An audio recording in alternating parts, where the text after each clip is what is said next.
오늘 모신 분은 S1투자연구소 김동엽 대표이십니다. 안녕하세요. 네, 안녕하십니까. 자, 오늘 미국 증시 아침에 일어나신 분들 깜짝 놀라셨을 거예요. 3%대 급락이 나왔고요. 네. 그다음에 뭐 전력주 같은 경우는 거의 한 30% 가까이 모든 그 섹터의 종목들이 그렇게 네. 빠진 거 아닌가 싶을 정도로 폭락이 나왔습니다. 네. 그다음에 엔비디아도 마이너스 17%. 아주 그냥 AI주들이 오늘 완전히 쑥대밭이 됐는데요. 네. 일단 딥시크라는 중국산 AI가 이 모든 시발점인 것 같아요. 네, 맞습니다. 딥시크라고 해서 AI 이제 그 LLM 모델이 나왔는데 그게 이제 며칠 만에 그 추론 모델이 더 갱신이 되면서 새로운 모델이 나왔는데 그게 이제 지금 챗 GPT 4.0 정도 새로 나온 최강의 LLM 모델 능가한다라는 그런 이제 벤치마크 속도라든가 아니면 기능들이 이제 발표가 되면서 근데 이게 이제 그 추론을 그 딥러닝하는 그런 과정에서 든 비용이 얘네들 표현대로면 한 500만 불 정도? 그러다 보니까 원래 이제 미국에서 그런 훈련을 하려면 한 1억 불 정도 든다 이거죠. 그러다 보니까 한 10분의 1 내지 한 20분의 1 정도 비용으로도 같은 성능을 낼 수 있는 모델을 만들 수 있어 이렇게 얘기가 나온 거죠. 거기다 애플 앱스토어에서 이제 무료 그 챗 GPT 관련된 그 모델 쪽에서 1등을 하면서 미국 시장이 이제 어제 굉장한 이제 충격을 좀 받았다 이렇게 얘기를 할 수가 있고요. 방금 말씀하신 대로 나스닥이 3% 넘게 빠졌고 그 와중에서도 이제 엔비디아가 17% 가까이 빠졌습니다. 그리고 또 그거에 또 상대 회사라고 했던 브로드콤도 한 17% 빠졌고요. 거기다 이제 말씀 주신 대로 원전주를 중심으로 해서 에너지 관련주 중심으로 또 큰 하락이 있었거든요. 이게 아무래도 생각을 해보건데 얘네들이 만든 그런 그 언어 모델 같은데 들어간 칩이 그렇게 고성능 칩이 아니라는 거거든요. 네. 미중 간의 규제가 있었으니까 당연히 H100으로 알려져 있는 최고의 고성능 칩을 사용한 건 아니고 이제 중국에 수출하는 엔비디아의 저가 모델이 있습니다. H800이라고 있는데 그것들을 사용해서 훈련을 시킨 건데 그나마도 동급으로 치면은 미국 같은 경우는 한 12,000개인가 16,000개 정도 이제 GPU가 필요한데 얘네들은 한 2,000개 갖고서도 이런 훈련을 시켰다 그래서 굉장히 이제 놀라움을 줬던 것 같고요. 그러다 보니까 고성능의 칩이 안고 있는 이번에 블랙웰에서 나왔던 이제 발열 문제라든가 전력을 AI 데이터 센터는 일반 데이터 센터 대비해서 20배나 더 쓰는데 이런 초거대 AI 데이터 센터가 필요하지 않은 거 아니야? 이런 이제 생각들이 나오다 보니까 에너지에 있어서 급격한 수요가 좀 필요하지 않은 것 같은데 이런 이제 생각들이 나온 거죠. 최근에 잘 아시겠지만 미국의 빅테크들은 지금 운영하고 있지 않은 원전들을 한 2, 3년 있다 가동시키면 나올 전력들을 좀 입도선매하고 있는 그런 계약들을 많이 하고 있는데 만약 이번에 나온 딥시크야 이런 모델대로 향후에 AI와 관련된 어떤 그 모델들이 발전하는 데 있어 가지고 큰 전력이 필요 없다든가 아니면 고도의 그런 고성능 칩 같은 것들 필요하지 않으면서도 유사한 성능의 AI 기능을 확보할 수 있다고 하면 많은 전력에 있어야 세이브가 될 것이고 이것들한테는 지금까지 좀 많이 올랐던 전력 관련된 인프라 관련주들한테는 약간 좀 재앙과 같은 그런 얘기가 나올 수도 있거든요. 그런 상황들이 오늘 아침에 미국 시장에 한꺼번에 좀 표현이 된 것 같습니다. 참 이거와 관련해서 참 여러 논란들이 있는데 네. 하나는 이 딥시크의 데이터 이들의 발표를 믿을 수 있겠냐. 그렇죠.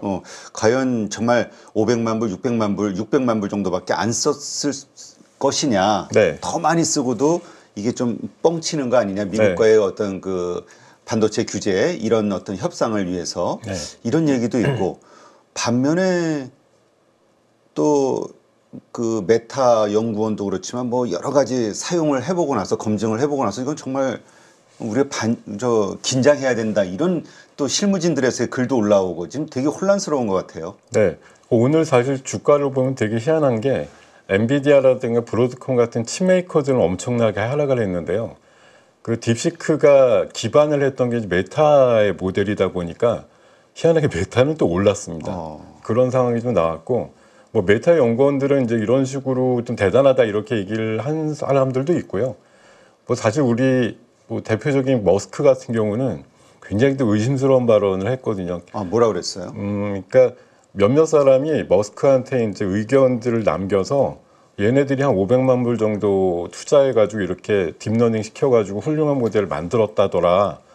너 어떻게 생각해? 뭐 이런 식으로 이제 X나 이런 데 글을 올렸는데, 한마디로 앨런 머스크는 나는 그거 그렇게 생각 안 한다 이렇게 그냥 노라고 딱 한마디 했거든요. 그래서 그 정도 금액 갖고서는 불가능할 것 같기도 하고, 지금 이제 그 딥시크가 안고 있는 가장 이제 절대적인 약점 하나는 중국의 이제 검열 리스크 같은 것들을 뭐 어쩔 수 없었다는 거예요. 중국의 뭐 독립운동이라든가 천안문 사태 이런 것들에 대해서 물어보면 답이 안 나온다는 거죠. 그래서 중국의 국내 상황이나 정치 상황은 배제하고 하다 보니까 이거 완전히 그냥 중국용으로 중국 거 커버하기 위해서 만든 거 아니야, 이런 이제 논리도 있는 것 같고요. 그리고 아무래도 이제 이것들이 미국의 AI 모델들한테 완전 재앙이 될 거냐? 우리가 되게 돈을 많이 쓰거나 고사양의 GPU, 엔비디아의 그 좋은 고급 모델 같은 것도 쓰지 않으면 도저히 달성이 불가능할 것 같았는데 굉장히 낮은 레벨의 칩을 갖고서도 가능하다 이러다 보니까, 그럼 지금 올해 데이터 센터에만 한 500조 이상을 투자하겠다라는 빅테크들의 이제 합계가 있었는데요. 이것들이 이만큼 투자를 할 일인가 이제 이런 고민들도 그렇죠. 있는데, 이게 간밤에 또 해석은 이런 부분이 있어요. 저렇게 저가형 갖고서 저 정도를 할 수 있다고 하면은 미국도 저렇게 바꾸면 지금 수많은 그 투자 수요라든가 대금 뭐 자금 같은 것들 넣어가지고 하겠다고 하면 이게 지금의 그냥 AI 시대에서 흔히 말해서 AGI라고 하는 범용 AI 시대로 더 빨리 넘어갈 수 있는 상황들이 만들어진다. 이렇게 AI가 가속화될 거다. 그리고 오늘 트럼프도 한마디 했어요. 미국한테 경종이 될 거다 이렇게 얘기를 했거든요. 그리고 딥시크를 콕 집어가지고 저거 나온 거 괜찮아 이렇게 얘기를 했단 말이에요. 결국은 미중 간에 지금 반도체라든가 AI를 놓고서 패권 경쟁이 만들어지는데, 미국이 여기서 얼마 전에 뭐 그 스타게이트도 나왔지만 포기 안 할 거라는 거죠. 중국이 그 흔히 말해서 그래서 이걸 뭐 스푸트니크 효과라고 얘기를 하더라고요. 미국이 그 달 뭐 탐사라든가 인공위성 쪽 하고 있었는데, 사실은 역사적으로 보면 러시아가 먼저 인공위성을 발사했다. 그랬죠. 그래서 미국이 긴장해서 더욱더 그쪽에 가속화시켜갖고 결국은 뭐 달 착륙이라든가 이런 것들을 이뤘다 이렇게 얘기를 하기 때문에, 뭐 중국이 이렇게 내놓은 걸 가지고 미국이 잠깐 긴장을 하겠지만 결국은 이겨낼 것이다 이렇게 보는 시각들도 간밤에 대두가 됐고요. 제가 좀 한 말씀 드리고 싶은 거는, 이 딥시크 관련해서 갑자기 이게 짠하고 나온 게 아닙니다. 제가 뭐 어제 그 뉴스들이 워낙 좀 자극적으로 많이 나오고 그러길래 좀 찾아봤더니 최소한 작년 6월부터 이 딥시크가 등장을 했거든요. 중국에서 GPT-4 터보를 능가하는 첫 오픈소스 코드 생성 AI가 등장했다. 제일 위에 있는 저 문장이 작년 6월에 나온 기사 제목이고요.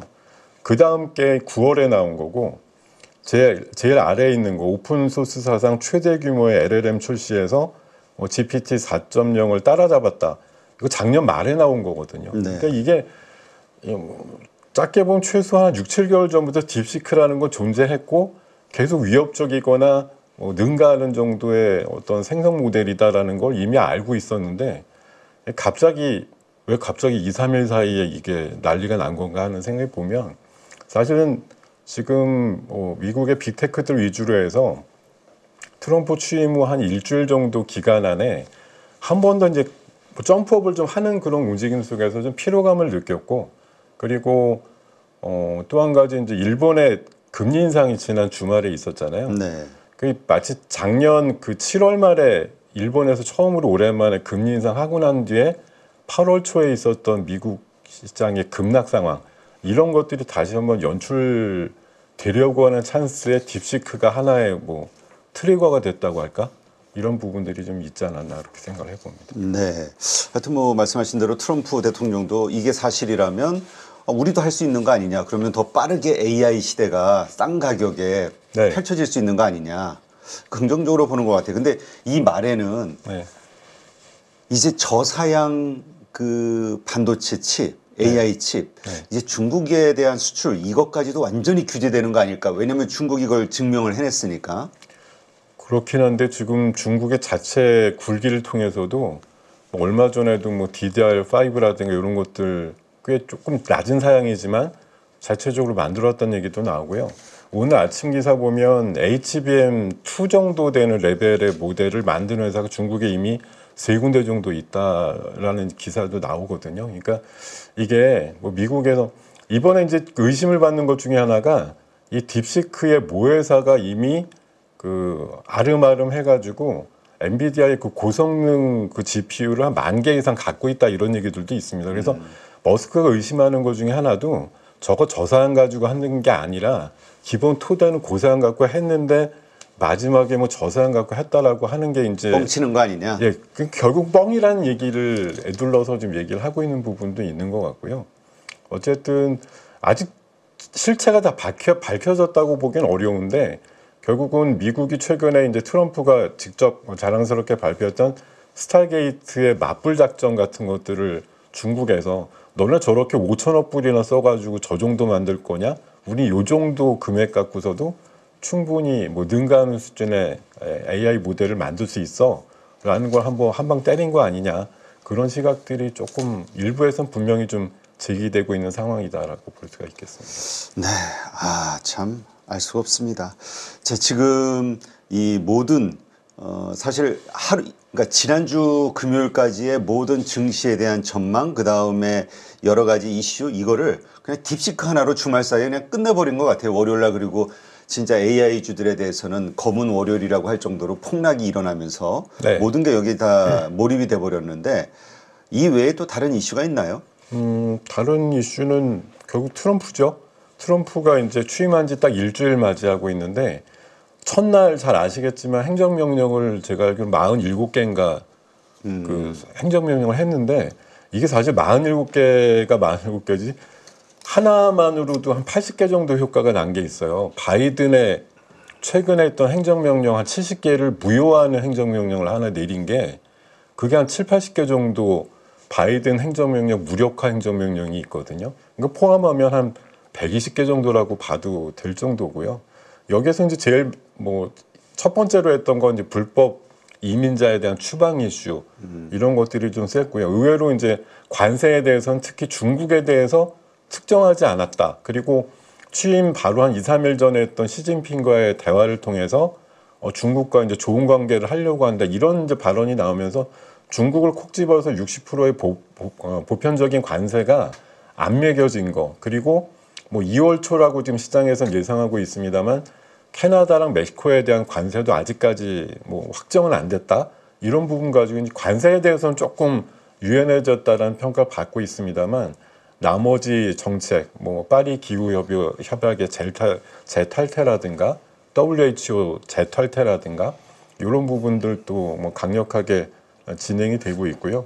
뭐 이번 또 연휴 사이에 요 이슈 있었죠. 콜롬비아의 이민자 송환 거부한 것 때문에 관세를 25%, 50% 이런 식으로 일주일 단위로 계속 올리겠어라고 얘기했는데 9시간 만에 콜롬비아가 깨갱하고 꼬리를 내렸어요. 그냥 불법 그렇죠. 이민자 송환하는 거 다 그대로 받아들이겠다 이렇게 하면서 그러니까 이게 결국은 트럼프의 어떤 지금 취임 초의 승부수 내지는 이런 불법 이민자에 대한 어떤 뭐 강력한 정책, 힘의 논리로 찍어 누르는 거 이런 것들이 지금 먹히고 있는 거. 그러니까 결국은 우리가 트럼프가 취임 후에 관세 얘기를 안 했다 그래서 지난 일주일 동안이 뭐 생각보다는 변동세 크지 않고 안심도 되고 환율도 좀 내리고 이런 효과들이 있었지만 우리가 좀 안심하고 있는 그 찰나를 노려서 트럼프는 또 굉장히 전례 없는 강력한 정책들과 또 미국 뭐 우선주의 이런 것들을 많이 얘기를 할 거고요. 또 이번에 뭐 그 그린란드 놓고서도 관련된 스웨덴인가요? 그 총리랑 엄청나게 설전해서 그랬죠. 싸웠다는 얘기들도 나오고요. 또 파나마 운을 되찾겠다고 몇 번이고 지금 공언을 했고 이런 지금 뭐 영토를 놓고서 벌이는 그런 얘기들 그리고 이번에 그 다보스 포럼 그 온라인 연설에서도 얘기했듯이 다시 한번 강조했는데 유럽에 대한 국방비 5% 증액 이거 확실히 해 이렇게 하면서 또 그러면서 우리가 이제 우리 섹터 중에서 방산주가 굉장히 지난주에 강하게 마감이 된 부분도 좀 일조를 한 부분이 있습니다만 어쨌든 트럼프 강력한 이런 얘기들 이런 것들이 좀 해외 변수 중에 가장 강력한 이슈가 아닌가 생각이 들고 지난 금요일 날 이제 큰 화제는 안 됐죠. 왜냐하면 일본이 몇 달 만에 금리를 올린 것도 하나의 이제 그렇죠. 재료긴 했는데 생각보다 시장에 파장이 좀 없었고 금요일 날 우리 시장이 나름대로 오르고 끝나다 보니까 일본 금리 올린 게 별 영향이 없었는데 이렇게 보지만 저는 솔직히 하루만 놓고 보기에는 좀 이르다라고 생각이 들고 적어도 2월 초까지는 좀 상을 보셔야 된다 이렇게 말씀드리고 싶습니다. 네. 자, 어쨌건 지난주 금요일까지는 우리 증시 참 괜찮았는데 지금 일단 미국에서 핵폭탄이 하나 터졌기 때문에 네. 일단 미국이 어떻게 안정화되느냐에 따라서 네. 만약 우리 금요일장 열리는데 목요일 날도 미국 증시가 안 좋은 흐름을 보이게 된다면 그때는 아주 치명적이 될 것 같기도 한데요. 우리가 일단 금요일 날 지난 금요일 날 올랐는데요. 미국은 금요일부터 빠지기 시작했거든요. 예, 금요일 날도 빠졌는데 이제 오늘 화요일 시점에서 월요일 날 밤에도 엄청나게 많이 빠졌어요. 물론 다우는 오르긴 했지만 사실 우리 시장이 척도로 삼는 건 뭐 다우는 아니기 때문에 나스닥이 3% 빠진 것에 더 주목을 할 테고 무려 엔비디아가 17% 가까이 빠졌기 때문에 관련해서 뭐 칩메이커의 연관성이 큰 우리나라 대표적인 IT 종목들에 대한 우려들이 좀 커질 거라고 생각이 들고요. 또 그동안 잘 나갔던 에너지라든가 전력 인프라 관련된 섹터들도 분명히 타격을 받을 만한 상황이거든요. 네. 다만 주초에 있었기 때문에 미국이 아직도 우리가 열리기 전에 한 3일 정도 시장이 남았다는 차원에서 얼마나 좀 빠졌던 것들을 주워 담느냐 이런 부분들이 끝에 30일 날 그리고 또 우리 30일 날 새벽에는 또 미국 금리와 관련된 FOMC 결과와 또 파월 기자회견까지 있기 때문에 그 부분이 이제 최근에 또 트럼프가 파월을 찍어 누르면서 금리나 마구마구 빨리 해줘 뭐 이렇게 얘기를 했는데 파월이 아마 제 생각엔 지금 패드워치 기준으로 보면 99.5%가 동결이거든요. 그래서 동결하고 나서 뭐라고 얘기를 할지 이런 부분이 트럼프의 또 심기를 얼마나 건들게 될지 이러면서 또 파월과 트럼프의 긴장 관계 이런 것들이 보도될 가능성도 충분히 있다. 여러 가지 요인들이 사실 31일 이번 주 금요일 날 개장을 앞둔 상황에서 좀 긴장되는 변수들이 좀 산적되고 있다, 누적되고 있다 이런 상황들은 피하지 못할 것 같은데 다만 이제 엔비디아 척도로 보면 간밤에 17% 빠졌는데 앞으로 3일 동안 그거에 반절이라도 좀 주워 담을 수 있는 반등이 나오느냐 아까도 말씀드렸지만 무조건 AI가 큰일 났다 이런 것이 아니라 AI를 새롭게 좀 돌아보고 엔비디아 입장에서 물론 안 좋은 얘기입니다. 왜냐하면 그렇게 고성능 칩 없이도 이만큼 AI 구현할 수 있어라는 얘기이기 때문에 저는 금요일 날 관련해서 특히 삼성전자보다는 하이닉스 왜냐하면 삼성전자가 끼고 있는 애플의 모델 기준을 보면 애플은 간밤에 한 3% 올랐거든요. 네. 뭐냐 이게 애플은 두 가지 해석이 나옵니다. 하나는 애플은 AI에서 뒤처져 있기 때문에 안 빠진 거야 이런 얘기 하나가 있고요. 하나는 걔네도 그 스마트폰이나 이런데 AI를 집어넣게 되는데 온디바이스 하는 비용 자체가 절감이 될 거기 때문에 좋다 이런 거거든요. 그래서 삼성은 양쪽 다 갖고 있어요. 칩메이커의 것도 있고 그걸 기반으로 스마트폰도 만드는 이번에 새로운 S25도 나오면서 진정한 AI 폰이라고 얘기했으니까 어느 쪽에 더 무게를 두느냐에 따라서 보면은 삼성전자는 오히려 약간 중립적일 수가 있는데 하이닉스가 제 생각에는 자칫하다가 이 정도 상황에서 엔비디아가 큰 반등이 없으면 금요일날 제 생각엔 거의 두 자릿수 빠지는 것도 가능하다라고 생각이 들기 때문에 왜냐하면 HBM의 수요가 당연히 미래에 급감할 수 있다라는 우려가 분명히 한방 맞을 가능성이 높거든요. 그런 상황 보면 금요일날 일단은 한 방은 시작은 한다. 근데 다만 얼마나 남은 기간 안에 조금 반등세를 하면서 그 충격을 좀 흡수할 수 있느냐, 스폰지 역할을 2, 3일 사이에 얼마나 할 수 있느냐가 이제 관건일 것 같습니다. 네. 아, 진짜 SK 하이닉스도 어떤 결과가 나올지 참 걱정이 됩니다만은 전력주들도 보면 네. 뭐 지 베르노바 같은 경우도 네. 20% 가까이 폭락을 했고 버티브 홀딩스 같은 경우도 27%. 네. 와, 이건 뭐 근데 이렇게 폭락들을 관련된 전력주들이 에너지주들이 폭락을 해버려서 그동안 사실 그 약간 주도주 역할을 했던 좋은 흐름을 보였던 게 전력주잖아요. 또 우리 한국에. 네, 그렇습니다. 이것들도 상당한 영향을 받을 것 같다는 생각이 들어요. 네, 많이 받을 것 같습니다. 왜냐하면 지금 어쨌든 뭐 사상 최고가 수준의 주가를 계속 기록하고 있었고요. 뭐 장기적인 호황세가 바로 꺾일 일은 아니라고 봅니다. 이게 그냥 무조건 AI를 안 하면 실적이 안 나와 이런 건 아닌 것 같고요. 뭐 미국 기준으로 보면은 70% 이상 되는 그 전력 인프라가 노후화된 부분들을 개선하거나 이제 체인지하는 그런 과정들이 앞으로 2, 3년 동안 있기 때문에 이거는 AI가 얼마나 진척이 빠르거나 아니랑 좀 상관없이 일어나는 부분이고 또 좀 특화된 얘기지만 이번에 LA 산불 통해 가지고 또 지역적인 어떤 특별 수요에 대한 부분들도 있기 때문에 빠지는 부분이 아주 미국의 지금 에너지주나 원전주 빠진 것처럼 단번에 뭐 20, 30% 빠지고 이렇게는 안 할 거는 같아요. 근데 다만 두 자릿수 한 번 정도는 빠질 것 같다는 생각 정도는 들거든요. 그때 이제 우리가 야 이거는 이제 드디어 얘네들 시대가 끝났어라고 하고 빨리 버리고 나올 거냐 아니면 형을 들고 있는 분들이 이걸 얼마나 싸게 살 수 있는 기회를 맞이할 거냐 그런 대응의 어떤 관건이 남아 있다고 보는데 저는 솔직히 조금 후자라고 봅니다. 왜냐하면 그러니까 오히려 저가 매수 기회로 삼아야 된다. 이번에 AI도 그렇고 분명히 뭐 많은 질문은 그거겠죠. 야 이거 연휴 전에 좀 조심했어야 되는데 뭐 이런 이제 아쉬움과 함께 결국은 밀리게 될 텐데 뭐 하이닉스 사야 돼요? 아니면 전력주, 뭐 원전주 이런 거 사야 될까요? 이렇게 물어보면 결국은 사야 된다고 저는 생각합니다. 이 도도한 흐름이 끝나는 게 아니고요. 작년 8월 5일 날 우리가 블랙 먼데이 때 한번 경험을 했죠. 그때도 그 전에 바로 일본의 금리 인상이 있었고 AI에 대한 의심이 있었어요. 투자는 엄청 하는데 매출도 안 나오는데 이거 계속해야 돼? 뭐 이런 상황. 사실 이번에 요 며칠 사이에 있었던 시장의 저변 환경과 느낌하고 약간 유사합니다. 6개월 만에 다시 한번 이런 위기를 맞이한 것인데요.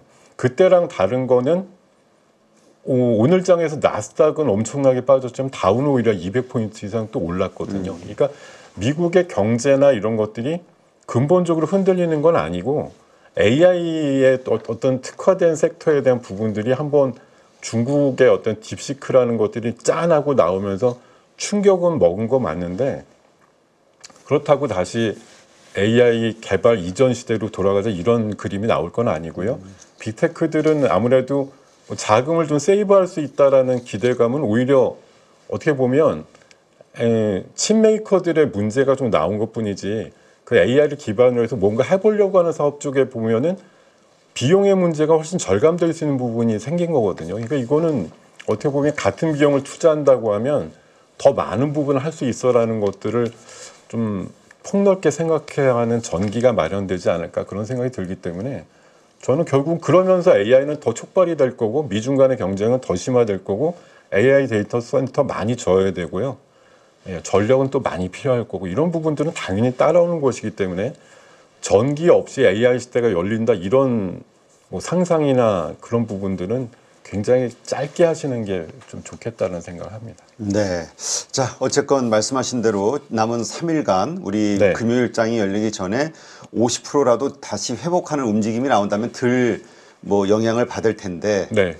이게 계속 이 정도 유지되거나 더 빠지게 되면 이제 그때는 우리도 좀 일시적으로는 치명적일 수 있다. 이렇게 네. 좀 이해를 하면 되겠군요. 네, 그렇게 하시면 되겠고요. 진짜 뭐 오늘 우리가 열렸다고 하면 지금 뭐 미국, 일본 같은 경우 한 1%대 하락이 나오고 있는데 뭐 내렸다가 올라가는 게 나은가 아니면 그 사이에 모든 게 좀 뭐 기승전결이 나서 우리 장 열릴 때쯤이면 그 웬만한 해결이라든가 뭐 이해관계가 좀 뭐 대충 된 상황에서 되는 게 나은가 생각해 보면 그래도 우리 연휴가 좀 살려주는 느낌이 좀 있다고 그래요. 생각합니다. 이번에 정말 다행이라는 생각이. 오늘 아마 열렸으면 바로 하이닉스 두 자릿수 하락은 피할 수 없었을 그렇죠. 것 같거든요. 예.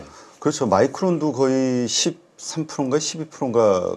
반도체 지수가 9%가 빠졌으니까요. 그러니까 이게 뭐 말이 안 되죠. 네, 알겠습니다. 하여튼 좋은 반등이 미국에서 좀 이 AI주 중심으로 좀 일어나서 네, 하여튼 금요일 날 우리 한국 증시 관련 주식 들고 있으신 분들 영향을 좀 덜 받았으면 좋겠다는 기대를 해봅니다. 여러분 지금 계좌 안녕하십니까? 언제까지 물린 종목들 바라만 보실 거예요. 사실 투자라는 게 간단합니다. 올라갈 종목 잘 찾아서 매수할 자리, 매도할 자리만 여러분들이 명확하게 알고 있으면 주식 정말 쉬워집니다. 지금 보유 종목을 잘라야 할지 끌고 가야 될지 고민인 분들 많으시죠? 저도 7번 깡통을 차본 사람으로서 여러분들의 고민이 어떤 건지 다 알고 있습니다.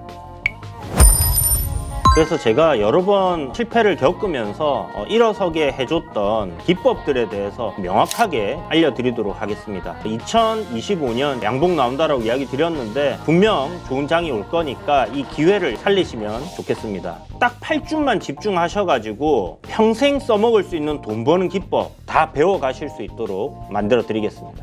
제가 쓰는 실전 기법을 총 8번의 VOD 강의와 16번의 라이브 강의로 모두 담았습니다. 직접 올라갈 종목 찾으실 수 있도록 그 방법을 제가 알려드리겠습니다. 여러분 2025년 저와 함께 돈 벌어보시죠.